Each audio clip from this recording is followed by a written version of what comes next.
Is it just me, or does it seem like every day the cost of things we normally buy keeps going up? Well, if you've been noticing the same, then you're probably looking for ways to save money. However, I must admit that there's a ton of garbage advice on how to save money out there these days. For instance, people will tell you to cut coupons and ditch your Starbucks coffees just to save a couple bucks. Do yourself a favor and don't listen to these people. Instead, let me share with you 5 money savings tips for beginners that will ensure you save more money this year than you ever have before. Tip number 1, review your big 3 expenses. If you ask me, one of society's most widespread failures is the fact that despite money's great importance, financial education is not taught in schools. A lot of people don't know it, but if you took your time to analyze your cash flow, you'd probably discover that your 3 biggest expenses are housing, transportation, and food, and these 3 cost categories are gold mines when it comes to saving more money. The review of these expenses is critical in your efforts to save more money, and I'll get into how you can do that right now. First, let's begin with housing since it's generally the most costly of the 3. It's well known that neighborhoods with higher demand are generally those with better schools, higher paying jobs, and more enticing attractions.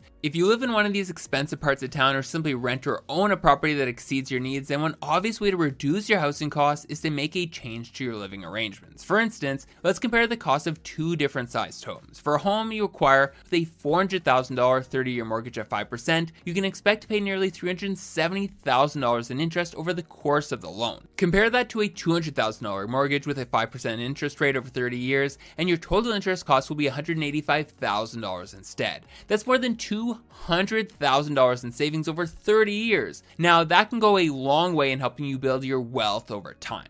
Now, the second expense to review is transportation. Now, unless you work from home or are a hermit, chances are you have some sort of need for transportation. For instance, going to work, going to the gym, traveling to meet friends and family, there is always a place to be and people to hang out with. Unfortunately, a lot of people get caught up in the hype of getting a car. I like cars as much as the next person, but there's no refuting the fact that they are a total money sink. If you agree, go ahead and gently tap that like button below.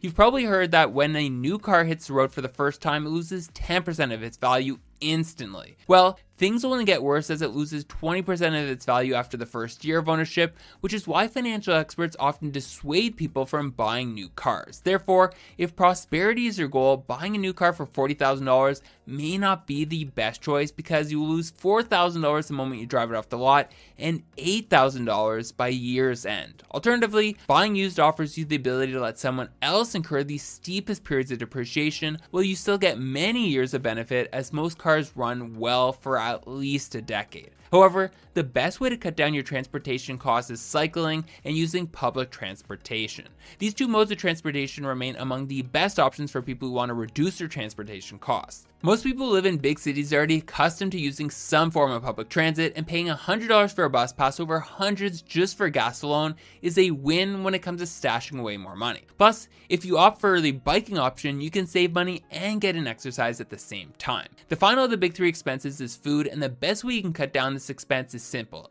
eat out less. When you go to eat, the price you pay is inclusive of a lot of extra costs: table service, restaurant overhead, a tip, and any additional taxes. Now, I'm not saying you can't enjoy a meal out from time to time, but if you're serious about saving money this year, then keep these extravagant nights out to a minimum. Tip number 2, eliminate all high interest debts. No saving strategy is effective as eliminating high interest debts, and most credit cards these days charge extremely high interest rates, with rates exceeding 20% in many cases. Now, what most people don't realize about paying down high interest debt is that it's akin to receiving incredibly high investing returns. For instance, very few investments can give you a return equal to the 18 or 21% interest rate you're being charged on your credit cards, which is in effect the returns you're getting when you're avoiding future interest charges. So now that you know how lucrative paying down your high interest debt can be on making strides in your savings efforts, how can you eliminate this debt for good? The solution is to hit that subscribe button below. Okay, just kidding, but seriously, do it if you haven't already.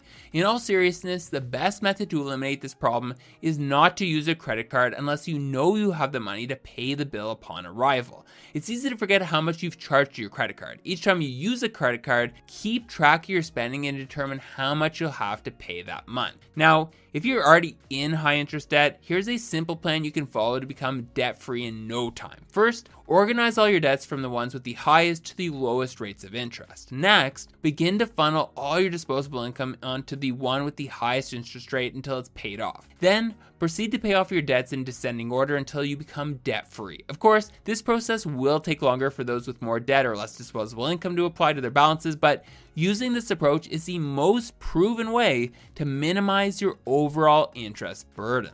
Tip number 3, set detailed savings goals. When you think of your future, what does it look like? Do you want to buy a home with a yard for your dog? Do you want to be free of student debt? Do you want to go on a life-changing vacation? If you want to achieve any of these wonderful things, I'll tell you right now, you need to set detailed savings goals. Simply put, setting savings goals can help you prioritize how you allocate your money and will constantly remind you of the better times ahead. Now, I'm sure the idea of setting money goals is nothing new to you, but still so many people do this incorrectly. Almost everyone in the world probably already has a plan to do everything from saving to retiring to paying student loans. However, turning these dreams into reality is another matter entirely. Ask anyone who is succeeding financially and they will tell you that you need to employ detailed money goals. Your goals should be divided into short, medium, or long-term objectives. Short-term financial goals are achievements you want to attain within the next 12 months. Medium-term financial targets can run from 1 to 10 years, while long-term financial goals are typically goals you want to achieve in 10 years or thereafter. Once you have these goals outlined, it's not enough to just rest on your laurels and hope things work out. The next step is to attach tasks to these goals to make sure they are realized. For instance, if your goal is to save $1,000 this year, then you should have a plan for how you will earn that extra money, whether it's by doing some freelance work or taking on extra hours at the office. In fact, if you ask me, the more detailed your goals are, the higher the chances you'll actually achieve them. So put in the work when creating your goals and you will reap the rewards you desire. Tip number 4, don't save at all. Okay, so this tip may come as a shock given that I just shared with you 3 ways to put more money into your pockets every month, but here's the thing. Saving alone isn't enough. No one, and I mean no one, has ever saved their way to impressive levels of wealth. Don't believe me? Let me share with you an example to illustrate this point. Let's say that you employ all of the tips I'm sharing with you and are able to save $10,000 a year. After 40 years, you would have $400,000 saved. That's a lot of money, right? Well, not exactly. At an average 3% inflation rate, that $400,000 would be worth just over $120,000 in today's money. So as you can see, saving alone isn't as promising as many people make it out to be. However, if you were to invest that money into the stock market instead, after 40 years at an average of 7% return, you'd have $2 million or 5 times more money than you would have compared to saving alone, and still exponentially more when inflation is factored in. Therefore, it's not enough to save. You must invest your money. However, investing towards wealth requires you to make sizable contributions to your portfolio regularly, so let's talk about how you can do that next. Tip number 5, earning more income. I'm going to level with you. When it comes to saving money, cutting costs can only take you so far. We all have certain expenses we have to meet every month. And if I'm being honest, if you want to save any appreciable amount of money this year, or any year for that matter, you're going to need to find a way to increase the amount of money you earn. Now, this is probably not news to you, but the cost of living these days is skyrocketing, no thanks to inflation, and as a result, having only one stream of income rarely serves anyone well. Therefore, creating and maintaining multiple streams of income is a new order of the day for those seeking an abundant life. So, how can this be done, you ask? Let me explain. One step you can take to start earning more money is to ask for a raise. Getting a raise is an excellent move because it doesn't require a lousy exchange whereby you trade more time for money. You spend the same amount of time, but you're cashing bigger checks. Keep in mind though, that it can be tricky when asking for a raise, especially when your company feels your current salary is what you deserve to be paid. As such, you need to present a strong argument that you deserve a top up in pay. A more proactive approach to making more money is to get into freelancing. Whether you realize it or not, we all have skills that we can offer to others to make some extra money. However, if you don't agree, there's nothing stopping you from learning a new skill and using it as the basis of your next income stream. In fact, this is what I did a few years ago. I taught myself how to create animated videos, and I've turned the skill I've learned for free into a 4-figure a month business. Let me tell you, when you're making thousands of extra dollars a month, saving money becomes significantly easier. Because of this, I've decided to leave my free guide to building your own $1,000 a month side hustle down in this video's description for anyone looking to start making more money. Then, as you start to make this extra income, you'll not only have more money to save, but to invest with as well, which will be a cornerstone to your wealth creation journey. Now, if you are keen on really expanding your income in a short period of time, then you're going to want to watch this next video where I show you the exact step-by-step approach I use to make $10,000 a month and how you can do the same. Click on over and let's get started.